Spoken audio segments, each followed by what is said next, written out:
All right, welcome everybody. This is our weekly live stream, co-stream here with Nick against investing against the grain, and we got Brian White from Future Aza.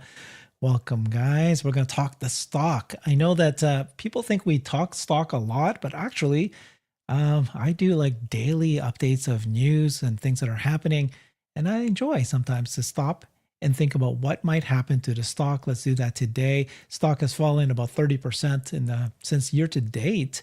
There's a variety of reasons why that is, and what might happen for the rest of the year. We don't know, but there's so many big events that are happening. Could something move the stock as we move forward here? Welcome, guys. Who wants to jump in first? Oh, I'll let Nick go on that one. I've got a few thoughts. Oh, really? Okay, I'll go first. What could move the stock? Well, we've got a bunch of things going on. Little things. We'll start with those. Cheaper Model Y. Is it really cheaper? A little bit, but it's a little bit better. It's worth it. It's a good deal. It will move some units. We've got looming SNX refreshes coming. That might be nice. But really what we've got is autonomy and the promise of autonomy. And this time, maybe it really is real because the version 13s that we're all on are really good. And we know they're 6 months out of date. These programs haven't stopped. They've pivoted to adding in all, I'm assuming, all of the little things you need to get door to door, select a parking spot, choose different routes, whatever it may be, let me out, things like that, to go driverless, to go unsupervised. And the big clue to me that is happening is the fact that they fired up the giga castings, and they're actually making hundreds of castings, hundreds of vehicles worth that we know of, not counting any ones that we don't see that might be inside or elsewhere. So autonomy is going to be big. And then we've got the more affordable models coming as well, which is what we're seeing on screen right now. That is big news. So those things could all move the stock anywhere from a little bit to a whole lot. And I think that's the biggest catalyst I'm looking at for the 3 to 6 month term. Gotcha. You, Nick? Yeah, so just real quick. So the Fed has left everything unchanged. The big thing right now is that they seem to, at least in their messaging, based on what I've seen, seems like they're hinting at potential stagflation, shifting concerns into more unemployment concerns. But they left things unchanged, and we'll see what they say at 2:30. But so far, if you look at the market reaction, it's pretty muted right now.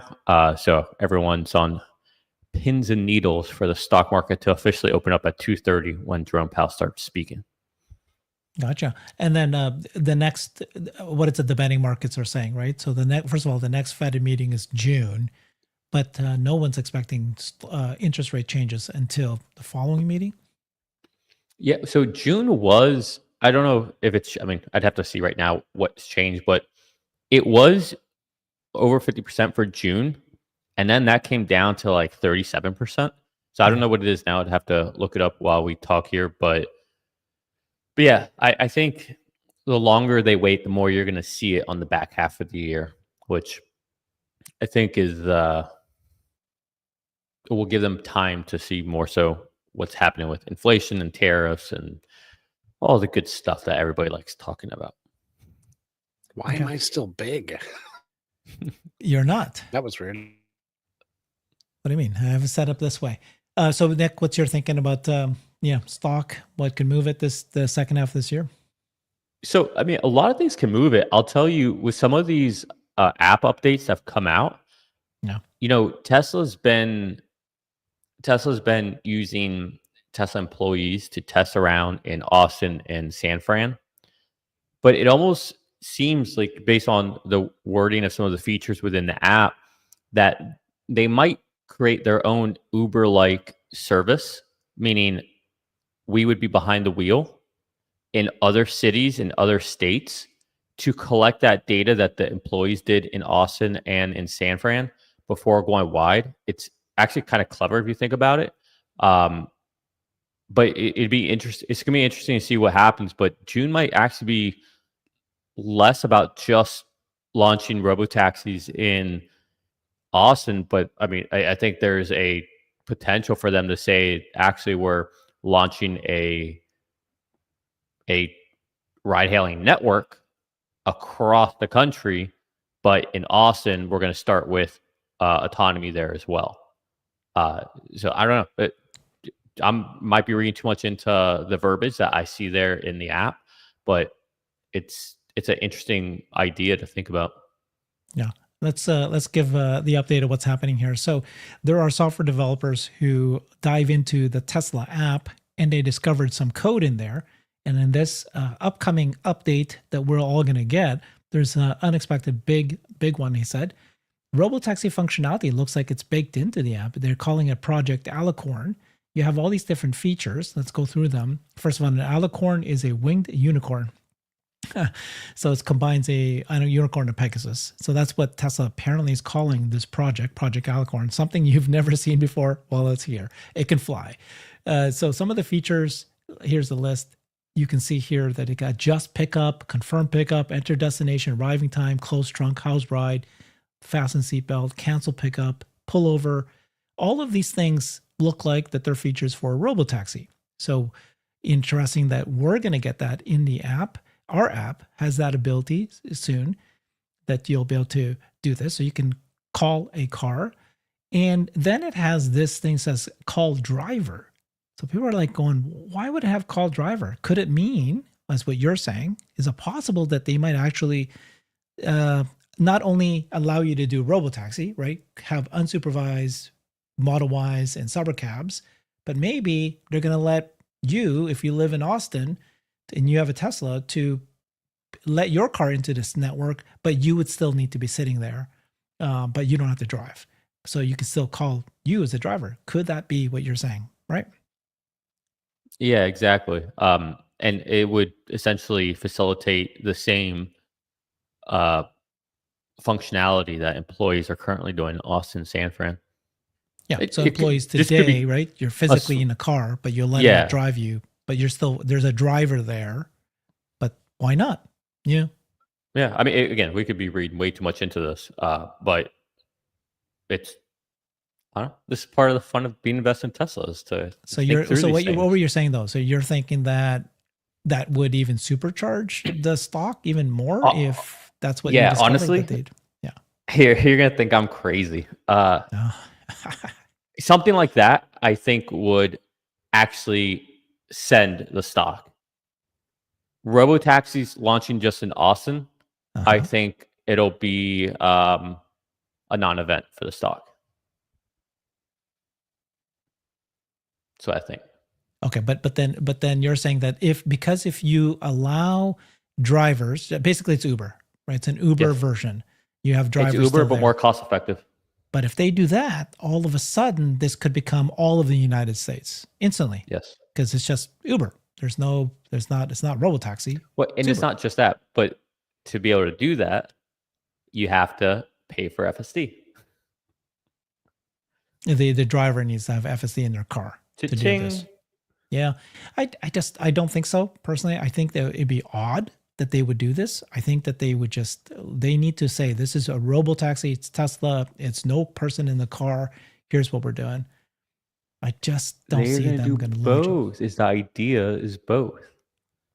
Yeah, maybe because I guess the benefit is that if they let me drive, I would become an Uber driver here in Seattle. That gives them data. But they already have that data. I already do drive. They clearly don't. You did not listen to the last earnings call. Clearly they don't. They're making specific models or localized models for each city. Yes, exactly. And so the only way to do that specifically for the ride hailing service where you're picking up somebody, dropping somebody off, those kind of things. It can learn little details. Yeah. Exactly. Even just a simple thing as you and I discussed last time, the airport, the way that people do ride hail in Seattle airport is very different than Austin. In the airport in Seattle, you have to go to the third floor. There's the Uber drivers and Lyft drivers have to drive to that specific spot, right? There's different parking You're making my argument. Yeah. You just got saying you don't see it, but now you're just making all my arguments for me. I just don't know what to do with my hands anymore. Sure.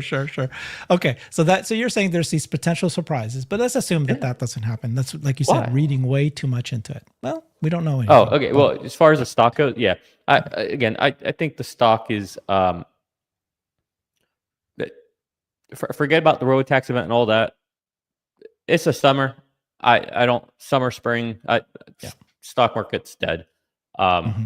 Other than geopolitical stuff, Pakistan, India, Gaza, Israel, Russia, Ukraine, China stuff, tariff stuff, all that. Besides, like those kind of like things that might come up like one-offs, I think the market is more or less going to be stagnant until we get into fall. I mean, we're probably going to go up or down. Like we're going to move. I'm just saying, like, what I think the audience here is like, when's that moment? I don't think that happens until, August, September, October.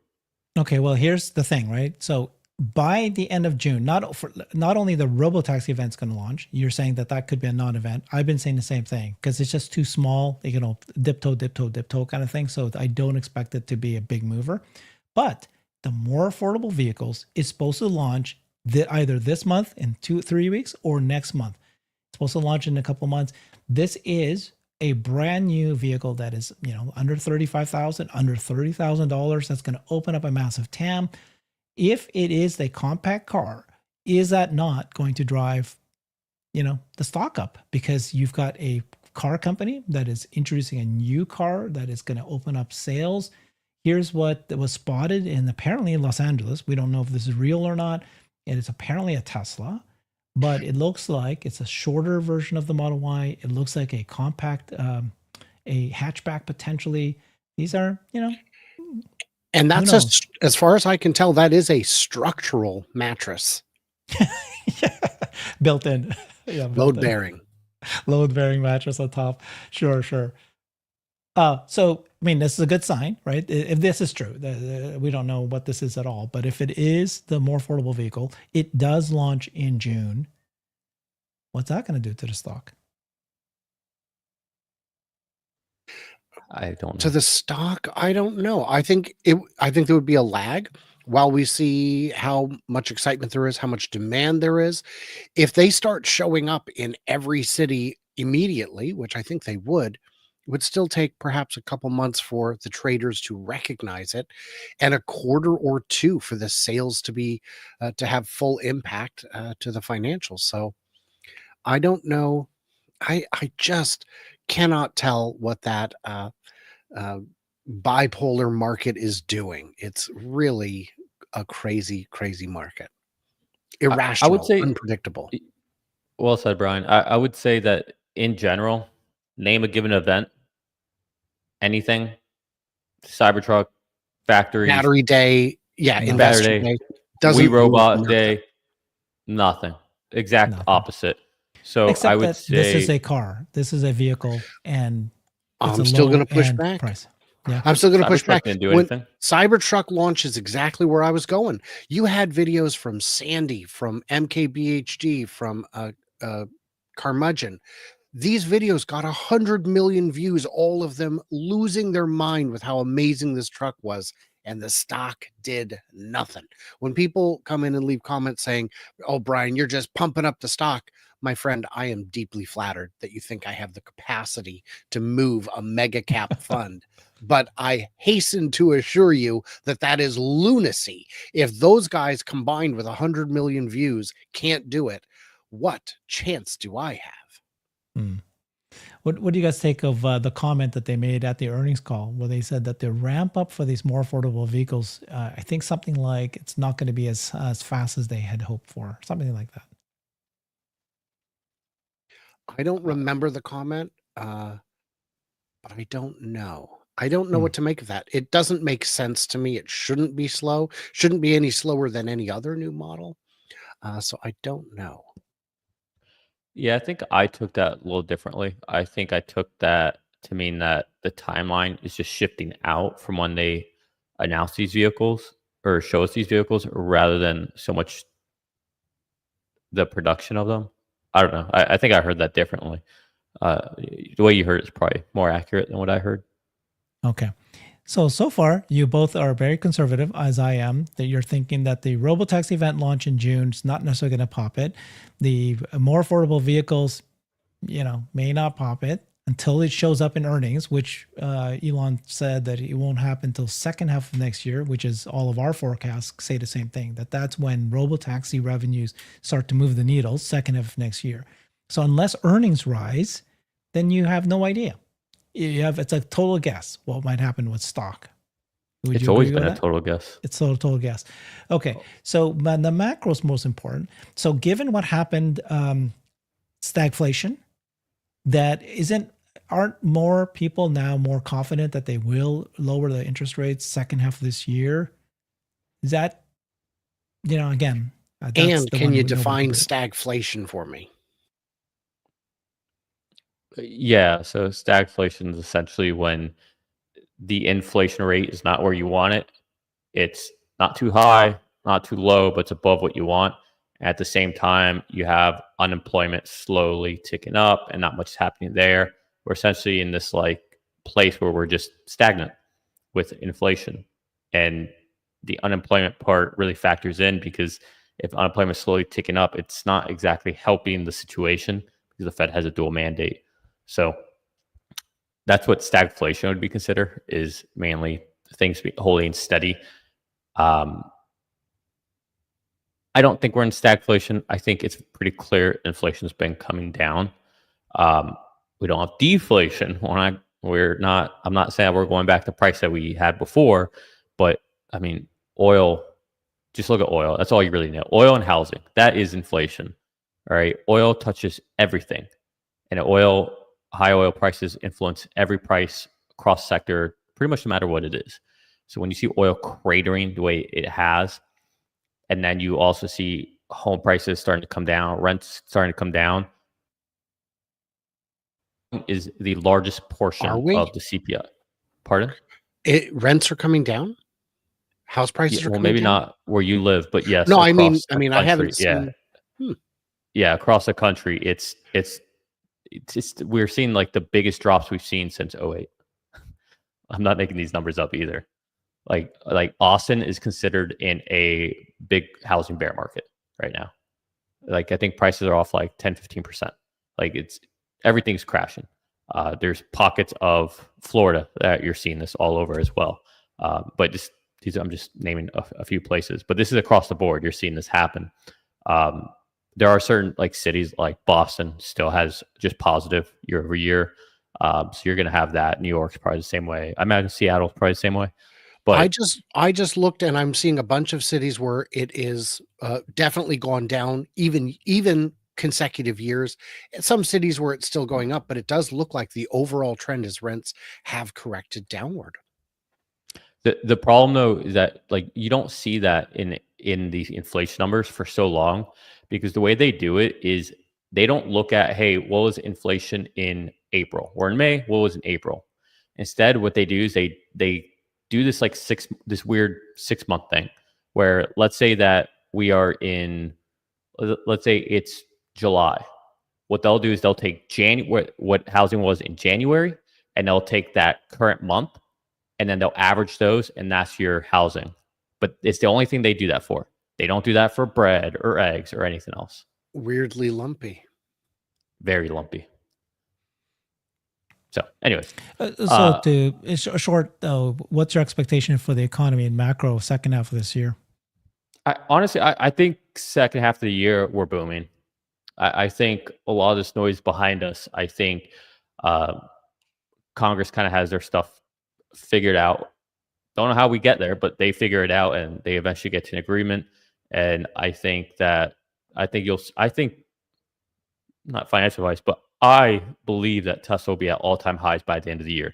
I don't subscribe to this opinion that we have to see meaningful revenue on the P&L for Tesla.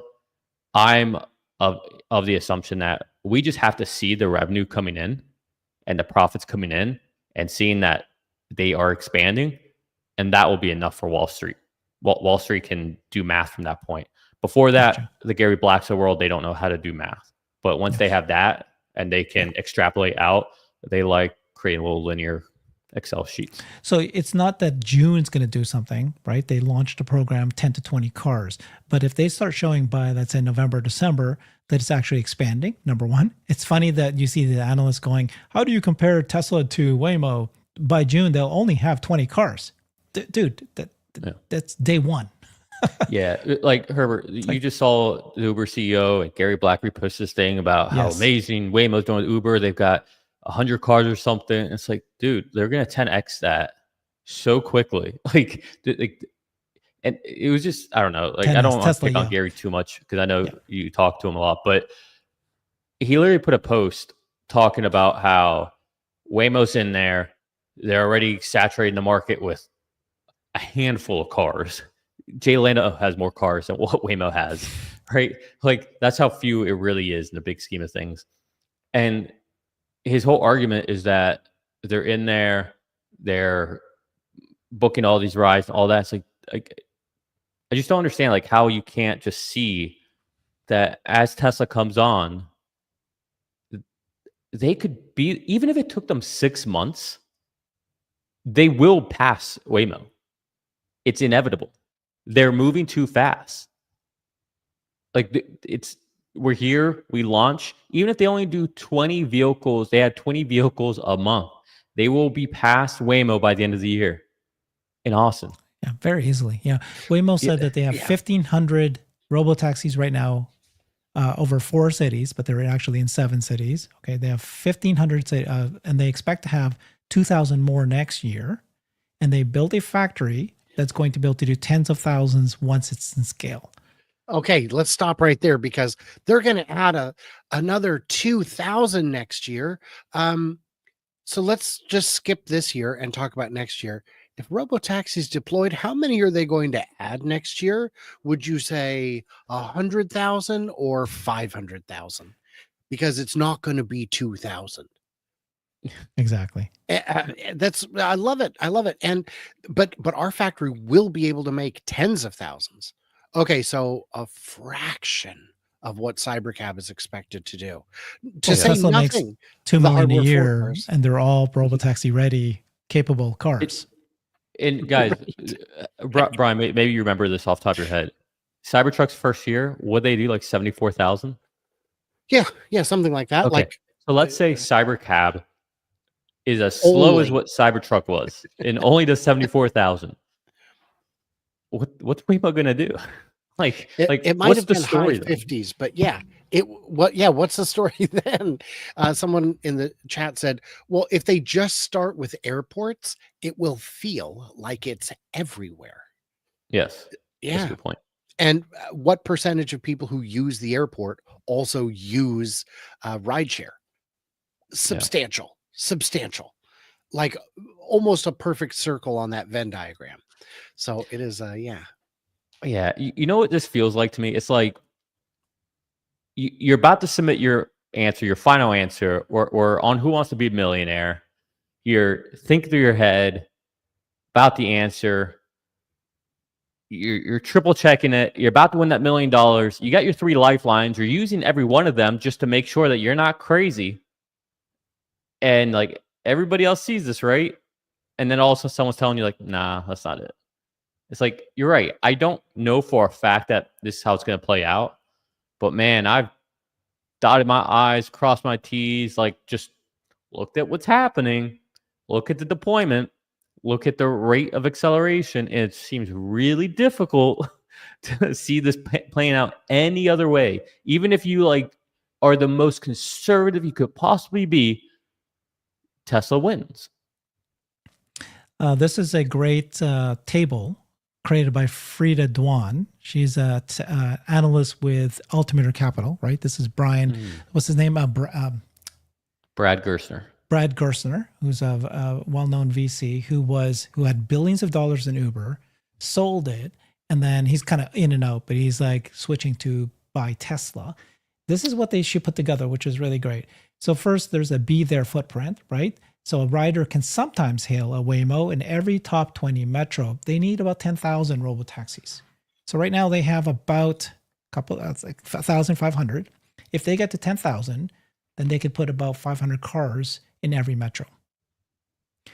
Then they need to have, if you want San Francisco style availability, where you can match what's happening in San Francisco right now, less than 10-minute ETAs, even at the peak, you need 35 to 40,000 robotaxis. That just real quick, that's such a garbage line about San Fran, even at peak 10 minutes. BS.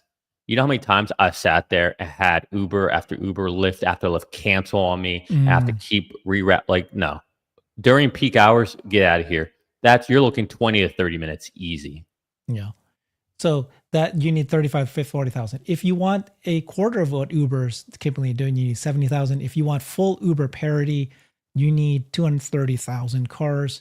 And then if you want volume parity with better utilization, 140,000. What additional 140,000? Yeah.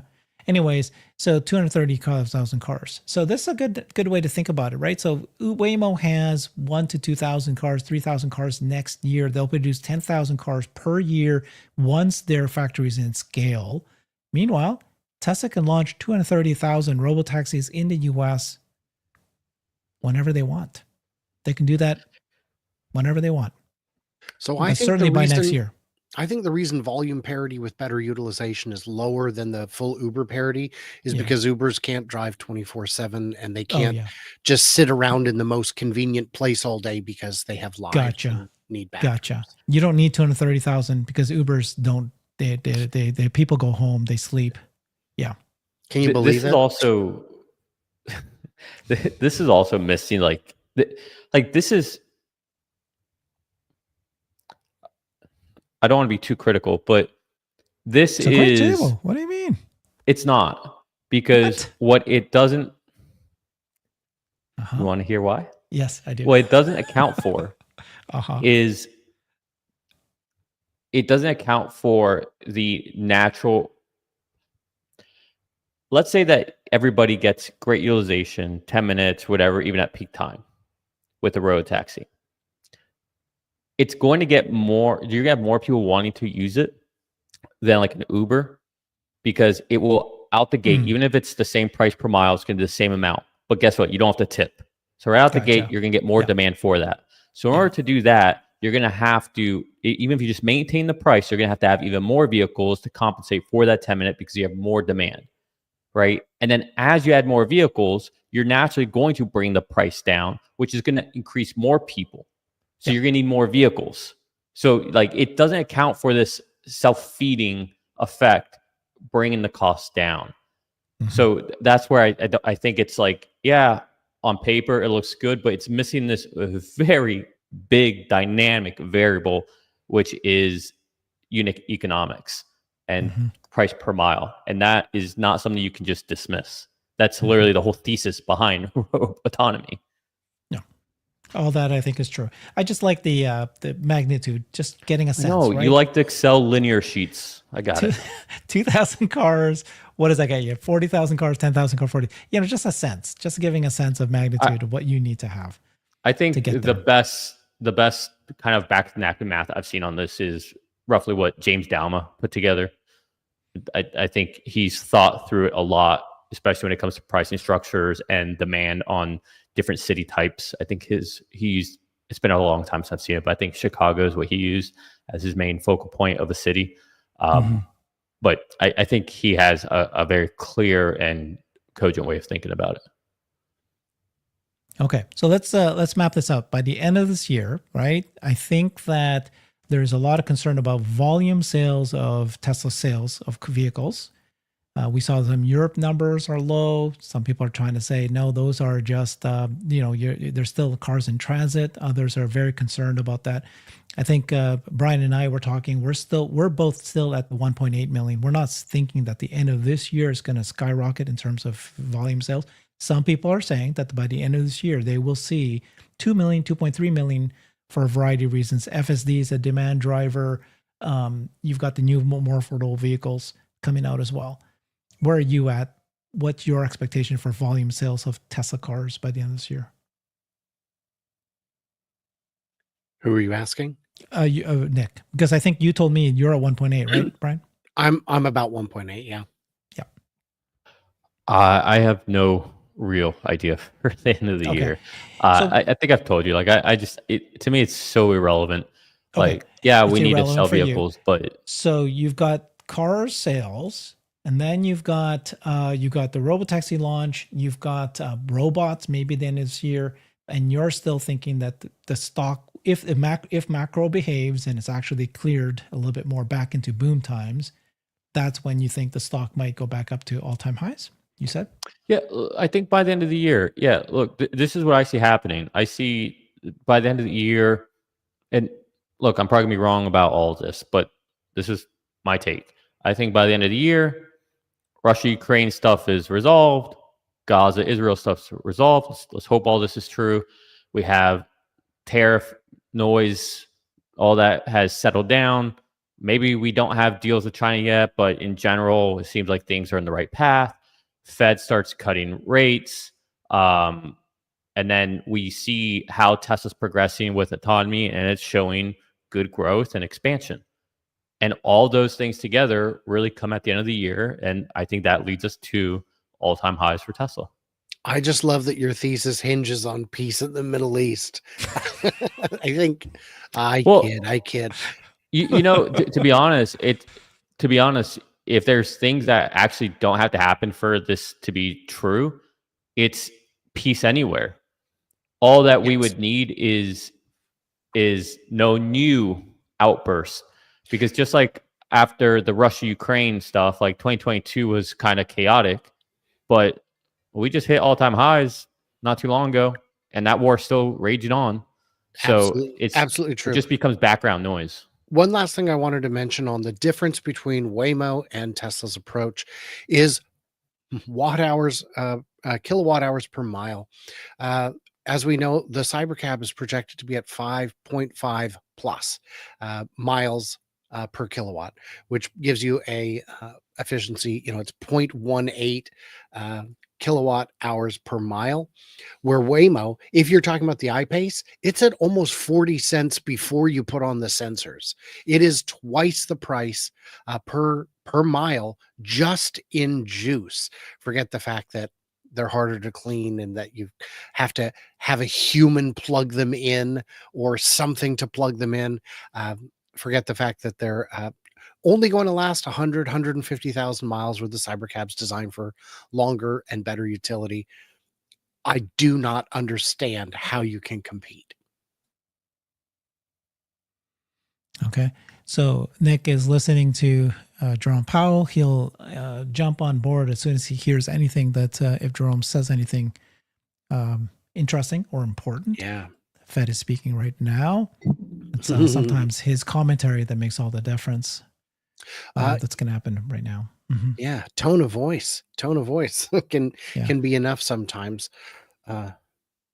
In terms of stock catalysts, I would say that there's anything could move the stock, but the biggest thing I've seen that's moved the stock is nothing. Nothing at all in either direction. It's like, we're down 4 days straight. Why? No idea. We're up a week straight. Why? Don't know. Just are. That's this year to date, right? It's down 27%, close to 30%. And then today, let's take a look today, and we're just watching to see what will happen to the stock as the Fed speaks. Yeah. Always a good indicator. Yeah. To me, this is the most important thing, honestly, the macro. Still today, right? Tesla stock is dependent on the macro. They're selling cars, the vast majority of it, so they'll be affected. Simple as that. You know, it's the core business. The core business has to be, doing well for any of these other growth projects to work out. Now, the difference is that once it launches in June, and once we actually see real robots doing real work, then that's when everything changes. At that point, it stops becoming a car company, and it may not matter so much. But right now, I think the stock is still very much hinges on the core business. Yeah. I've said before, I will agree with something Nick has said, which is that the volume of vehicles sold to customers is not going to be the biggest determining factor in value over the next 5-10 years. Vehicles, are we going to count vehicles they produce and don't sell because they're in their own network? Do we put those in a new category? And how do we count Optimus compared to, 5 bots equals a human, equals a car? I think we're just going to start looking at the dollars at some point. As much fun as it is to predict and count cars, where are you with that debate? So right now, today, and this week, I've heard a big debate going on amongst the Tesla investors. And the big debate is some people think, as you heard Nick kind of allude to, I don't really care about the car sales because they don't matter. We're switching over to autonomy. We're switching to robots. The car sales don't make a difference. The other side says, no, the car sales matter because the car sales are robots and those are going to deliver revenue. The more cars you sell, the more autonomy you're going to have. All that's going to work out. So you still do need to worry about car sales. Where are you on that one?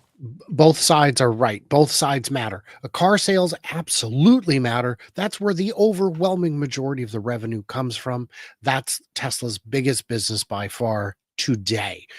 If we cut that off today, like let's say we're just confident autonomy is coming at some point, so we cut that off, we could go broke before we scale back into the next thing, whether it's bots or autonomy.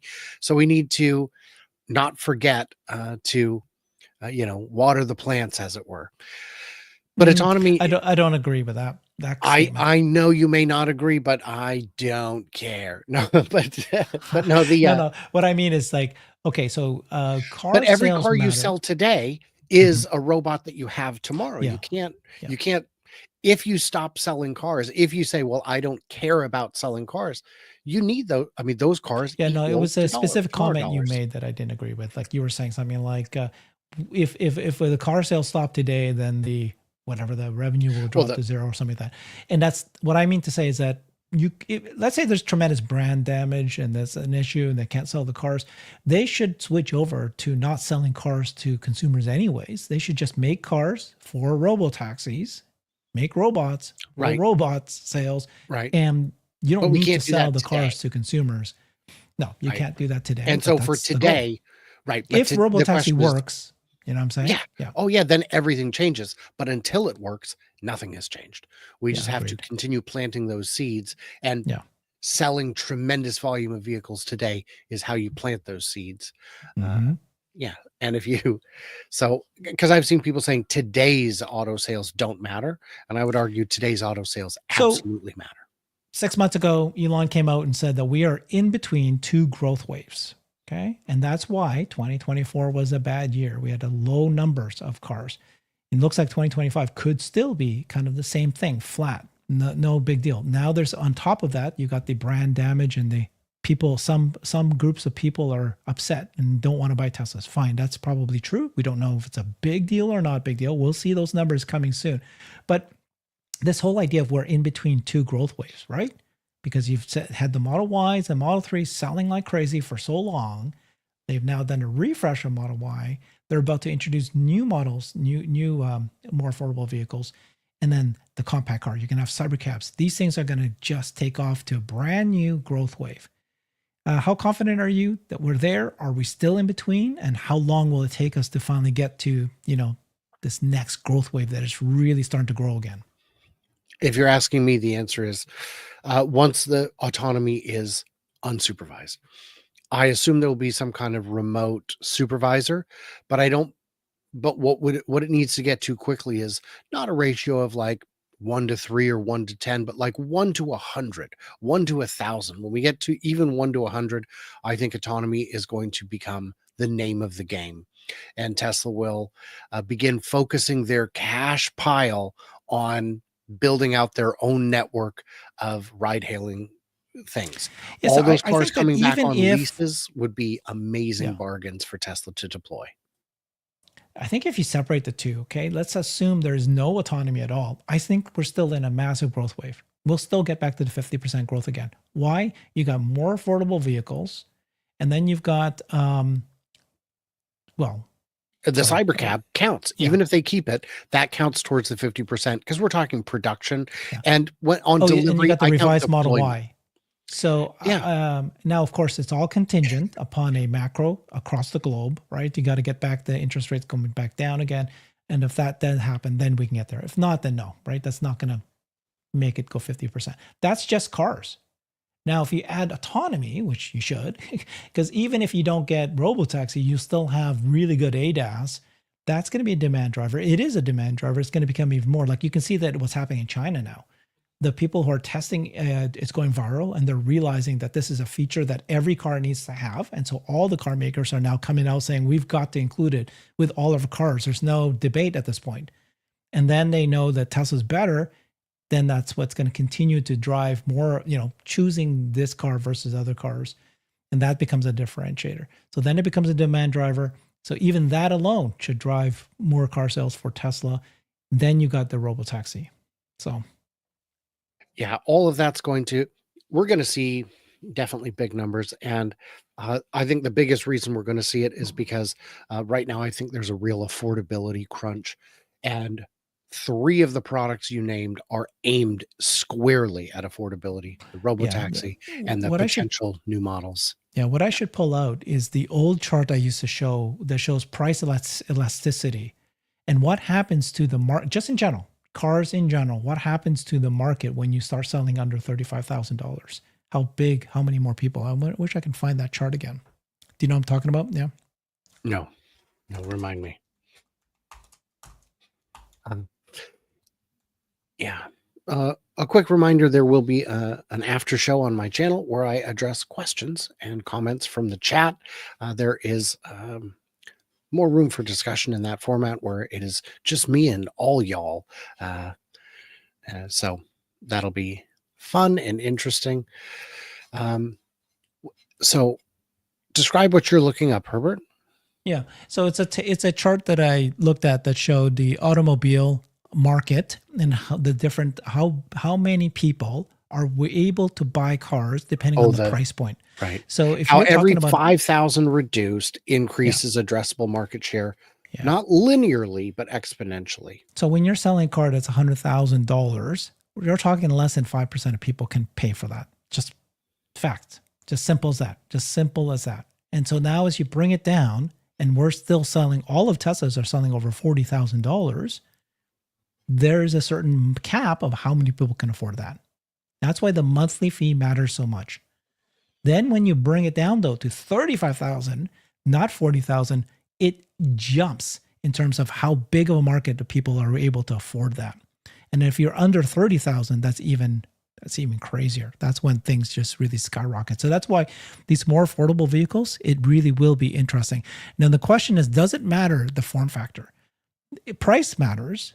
But if, do people want SUVs? Yes, that's the number one selling vehicle here in the US. But if you had a sub 30,000 sedan versus a compact car, that's where I have to dive a little deeper in terms of what's the market for a compact car versus sedan. I would also point out that removing the IRA would make cars 7,500 less affordable, specifically Teslas, but also a handful of others, and that 7,500 drastically reduces the total addressable market and would greatly impact battery production in the US, because there would be no reason to produce batteries in the US apart from some small tariffs. And I think all of the battery factories in the US are in red to deeply red districts.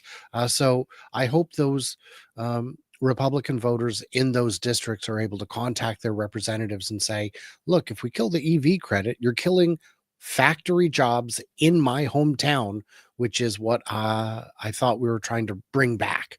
So hopefully that doesn't come to pass, that we lose the IRA. And if we do, I hope we get some advance notice so there can at least be a run on the bank before it's gone. But I suspect when it's gone, it'll just evaporate. Mm-hmm. Yeah, that's another wild card that can happen, whether or not we're expecting growth or reduction in car sales this year for EVs. Yeah. What's happening, Nick? Yeah. Hey guys. Yeah. There's no run on the bank, Brian. It's run on our tax money, our taxpayers' money. Just joke. Go ahead. I was just going to say that, It's all going on the credit card either way. Let's get rid of the oil and gas subsidies and then we can talk. But that's Hey, never going amen to to happen. that. Yeah. I like that better. It's frustrating that it's just untouchable. There are certain things in the budget that are just untouchable. And it's because as much money as Jeff Bezos and Elon Musk have to influence politicians, it is pennies compared to oil money. Yeah. We don't need subsidies for any of these. Anyways, so the biggest thing from the Fed just now, Jerome Powell, is don't hold your breath on a rate cut next meeting. They are, according to him, they're in a very good position to wait and see. A lot of uncertainty out there, and they're not in a rush. So, more of the same. I think that I'm surprised how well the market's holding up with that. I kind of thought that it would sell off. Maybe it will after Jerome Powell's done speaking. But he's essentially saying that, it looks like there's a chance that inflation could go up if tariffs, remain very high for long. He's also saying, there's a lot of negotiations happening. We need to wait and see what happens. And he's also saying that, there's growing tension between inflation and unemployment. And again, he mentioned that with the inflation side of it, it's not that they're seeing inflation, is that there's the potential of inflation. And he actually, funny enough, hit on the two topics that we were talking about before on oil and housing coming down substantially and how that will have lag effects. But at the end of the day, it's the unknown that causes a prolonged pause from the Fed. And then as far as the movement when it comes to how do I say this? Sorry,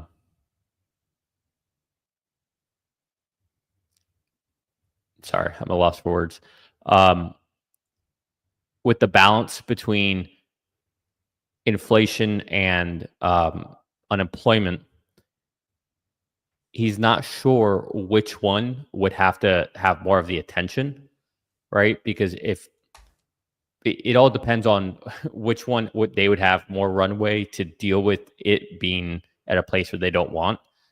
So I don't know. Long story short, what he's really saying is that they don't know and they're going to wait. The last thing is he addressed what we talked about, I think, last week about the negative GDP number, essentially saying what I was saying, that the math just came out wonky. He kind of just dismissed it. And I think that's why you saw the market probably go up initially, is because he was also dismissing it, saying that it's kind of a one-off, a rarity, because a lot of things got pulled forward but hadn't landed. So, that just created a little difference in the math.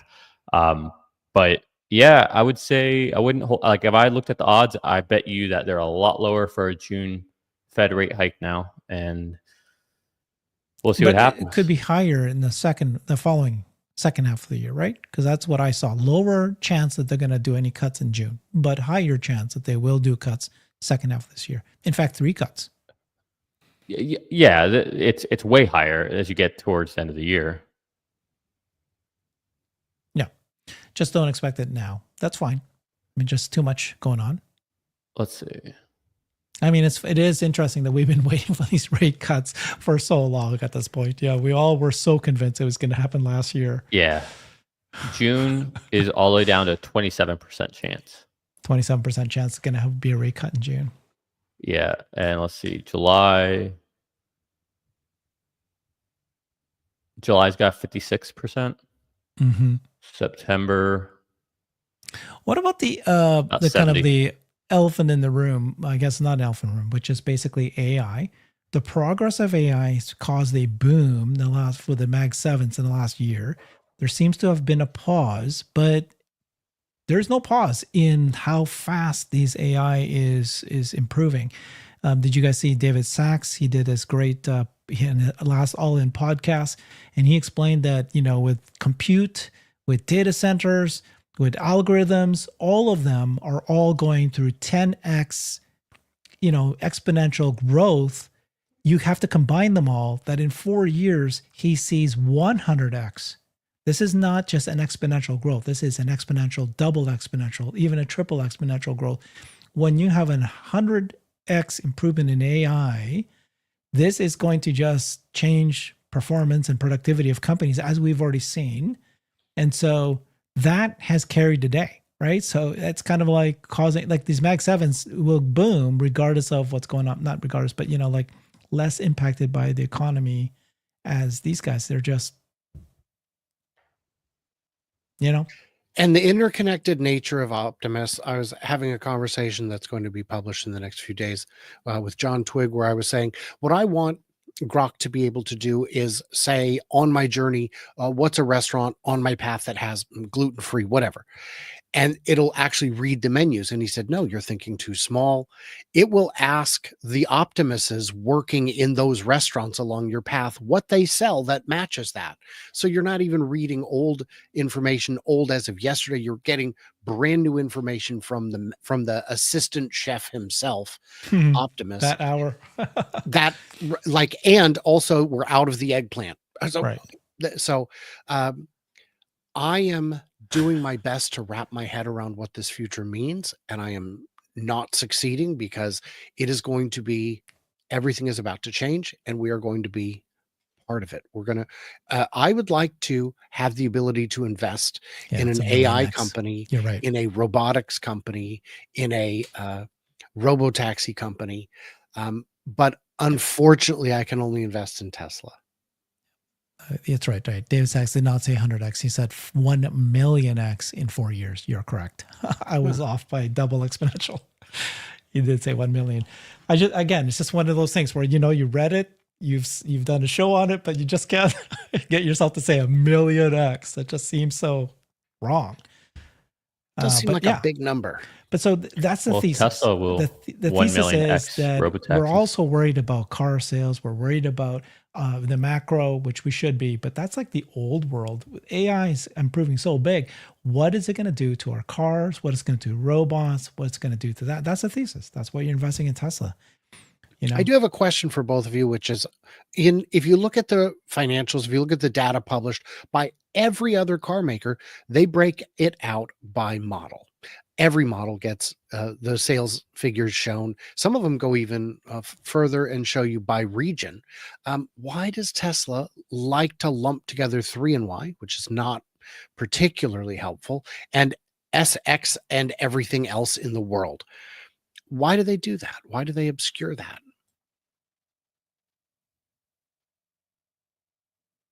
I mean, okay, I'll go.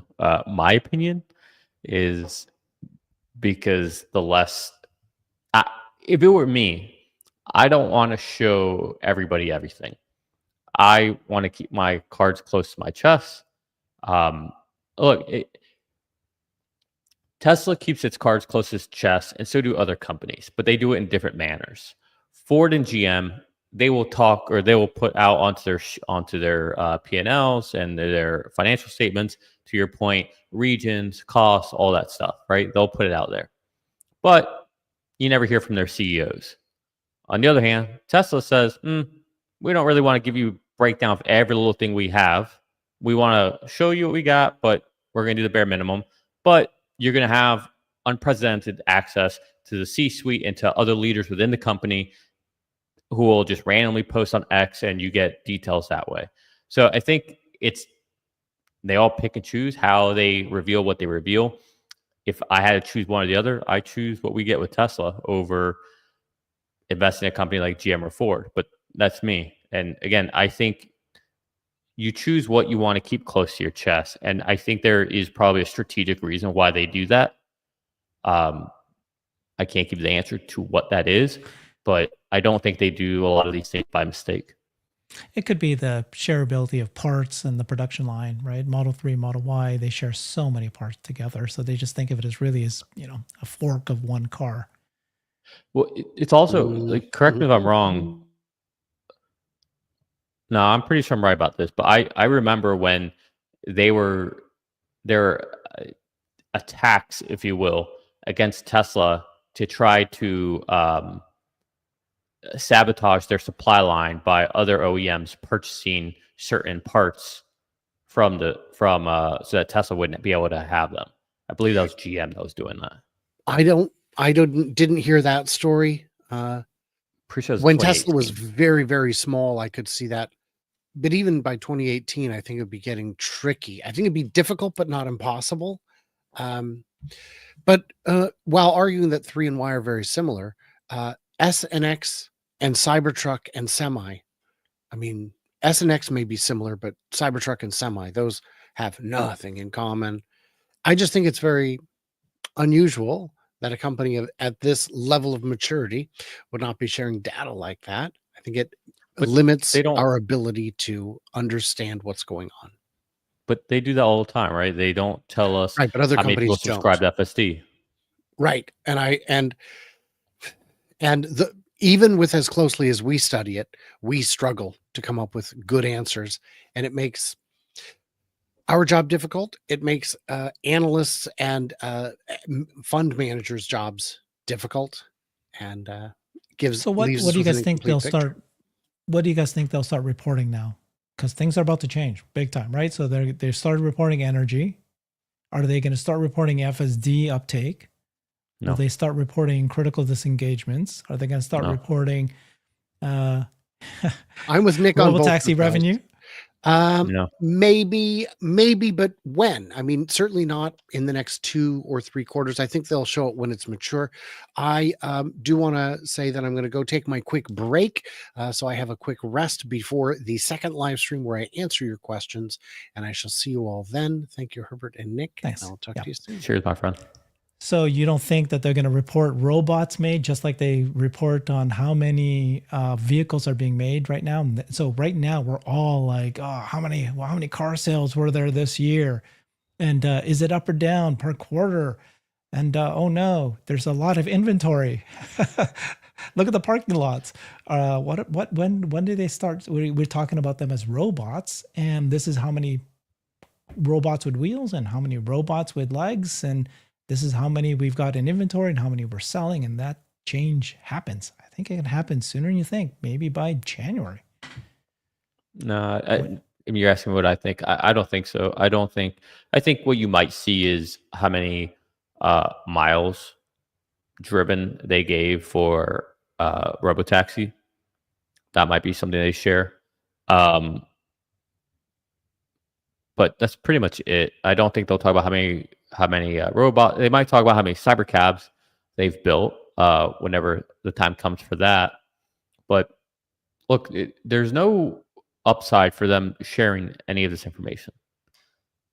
Like, I think you have to be very careful as a company, even as an individual, with what you share. If there's no upside and it's only a greater surface area as an attack vector, why would you put it out there? It makes no sense. Yeah. So, and Tesla is notoriously a big attack vector. So limit the area under the curve, share what you have to share legally, and talk about the vision and keep people from trying to get lost in the trees and forget about the forest. Yeah, makes sense. I do think, though, that at some point, Tesla's going to need to redefine itself, and they've been trying, right? Elon's been calling Tesla a robotics AI company as many times as he can. If you're a robotics AI company, you should be reporting how many robots you've made. And these are robots on wheels and robots with legs. And I think once you get 10,000 robots, 100,000 robots, you're going to have to report that. And they report their vehicles every quarter. Yeah, so there you go. I'm just saying that it's a terminology change, right? They're going to start referring to them as robots.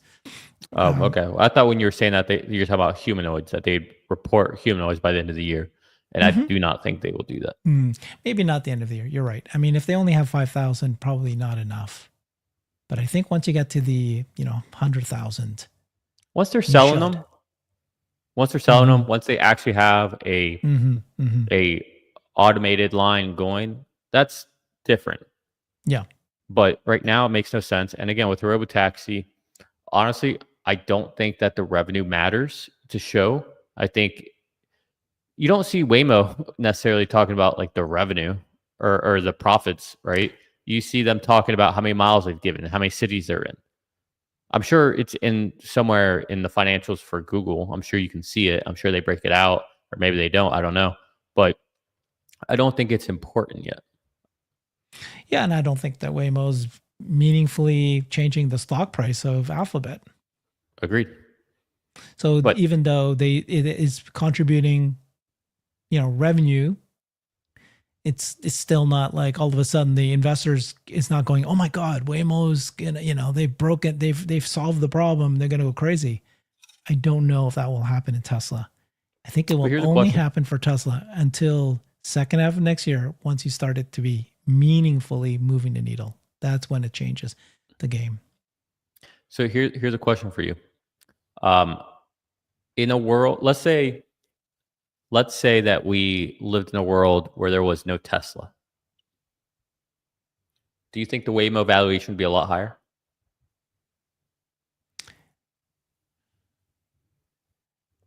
Because I do.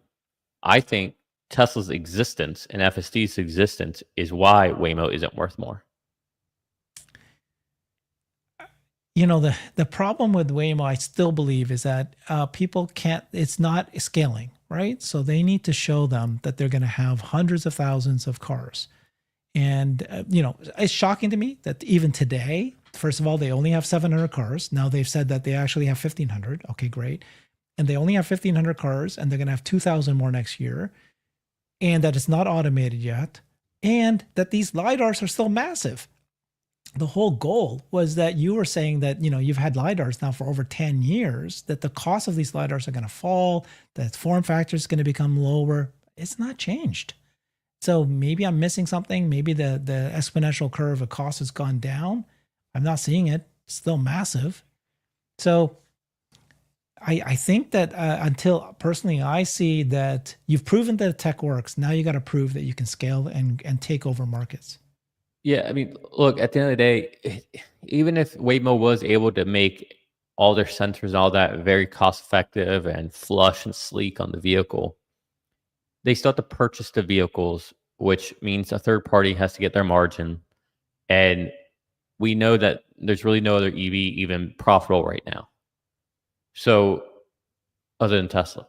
So, it doesn't matter how you slice this. Even if they have this partnership with Toyota, and all of a sudden we have this sleek Waymo system built in every one of the Toyotas, they still don't make a profitable EV.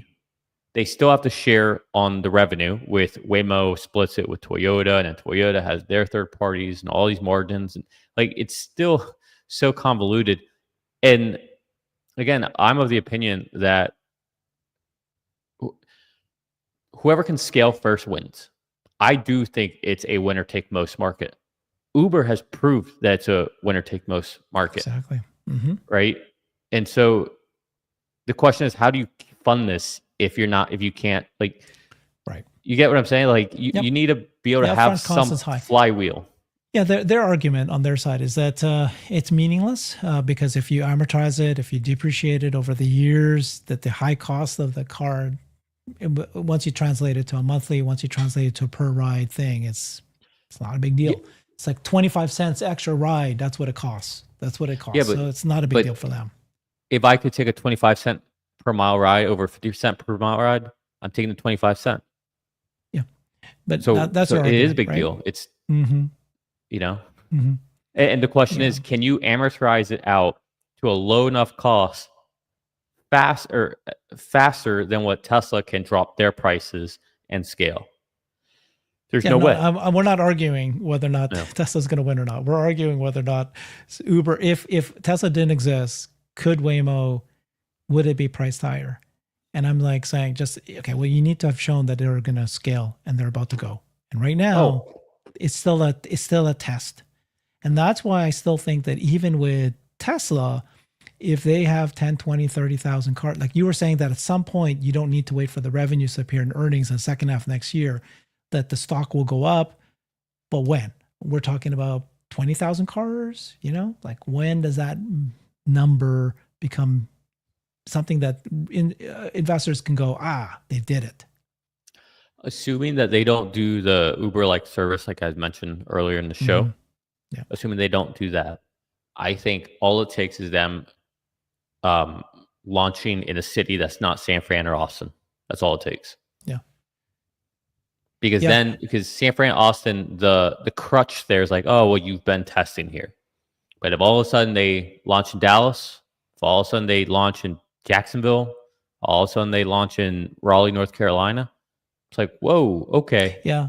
I don't know if the city matters for me. What matters, I think, is when they do like a large batch, like when they go, okay, I think we're safe enough. We can add 20,000 cars like that. And they do it. That's like, oh, crap.